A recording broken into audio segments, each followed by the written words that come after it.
return to the playoffs. Stephen A. will be at Madison Square Garden tonight when New York opens their season tonight against the Chicago Bulls. Derek Fisher will make his debut as head coach, looking to turn the team around that missed the playoffs last season after posting 54 wins the previous year.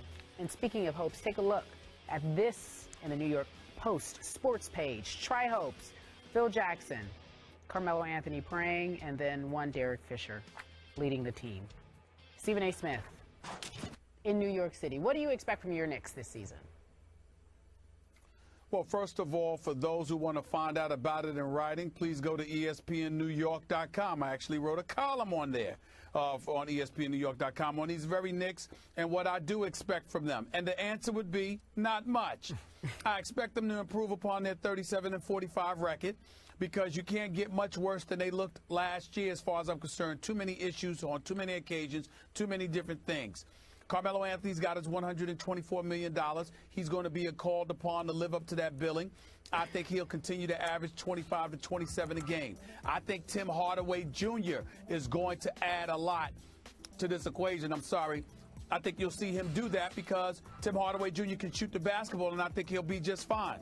The problem is that I think Jose Calderon is an upgrade at the point guard position, clearly from Raymond Felton, who basically is your third-string point guard because he's playing behind two guys in Dallas right now for Rick Carlisle. The way I look at it, I just think that you're going to expect them to struggle a little bit early because they're not beating the Chicago Bulls tonight, and they're not beating Cleveland tomorrow night. So I expect the Knicks to start off 0-2, although I'm hoping that they're at least competitive in these two games. But in the grand scheme of things, Skip Bayless, I see the New York Knicks fighting for a 7th or 8th seed in the Eastern Conference. That's the best that I can give them right now, which means they go home in the first round. But at least they make the playoffs. If they were out west, wouldn't have a chance. But in the Eastern Conference, they do. So you do have them making the playoffs as opposed to last year when they missed the playoffs. I think the Knicks could get a 42-40 record and capture an 8th seed in the Eastern Conference. Yes. I'm a little more bullish on the Knicks than I'm bullish on the Bulls. Not that the Bulls won't be very good, but I think the Knicks are going to be a surprise team. And I'm surprised that you can't see much here, that you have not much respect for what's about to happen. Because starting off with Derek Fisher, I think he's going to turn into being a star coach. And Stephen A., I have such respect for Phil Jackson. I think on presence alone that Phil's worth 5 wins. Just hanging around practice, just being at games, being at courtside, just on presence alone. And I like it that Melo recommitted, stayed in New York. I like it that they got Dallenberg. I love Calderon. He tormented my Spurs in the first round last year. He's a big upgrade, as you point out. And then there's so many other intriguing pieces. You know, JR's got a lot of ability, and I think he will continue to see that. And you mentioned Hardaway Jr. and Shumpert, and I think Klay Anthony early is going to be pretty good. I think he's going to give them some big pop off the bench. So I'm seeing reversing last year's record. I'm not going crazy with this, but they were 37-45. I could see them winning 45-37, just inverting the record. And 45-37 in the East, maybe you could get the 6th seed. I don't know. Well, a couple of things. Number one, Cleveland, Chicago, Miami, Toronto, I think all of them have an edge. Brooklyn and Washington, I think, have a shot at having an edge. You could be right, especially if Phil tweaks this roster and gets another piece. I'm just looking at them as presently constituted.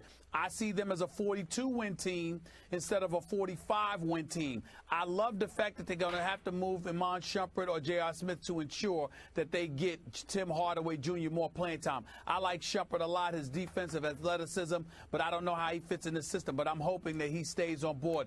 J.R. is a gunner, but Hardaway is to me, is a gunner that brings more to the table on both ends of the court than J.R. does, but we'll see. But you don't have much size, and you certainly don't have much defense in your front court. Outside of Dallenberg, who's it going to be? I can't rely on Amari Stoudemire to play defense. I can't rely on Carmelo Anthony to have an impact defensively on the front court. I can't see that happening. And so because of it, I think it's going to be a struggle for them to win a lot of the games they're going to have out west, Skip. And as a result, I think it's going to be problematic for them to get to those 45 wins. But if they tweak it a little bit, I think they might be able to pull that off. But right now, if I had to bet my money, it'll be more than the 42 wins instead of the 45 wins. But I do believe they'll make the playoffs. I'm also surprised you don't give them any shot of winning a home opener. Albeit You mean tonight? Yeah.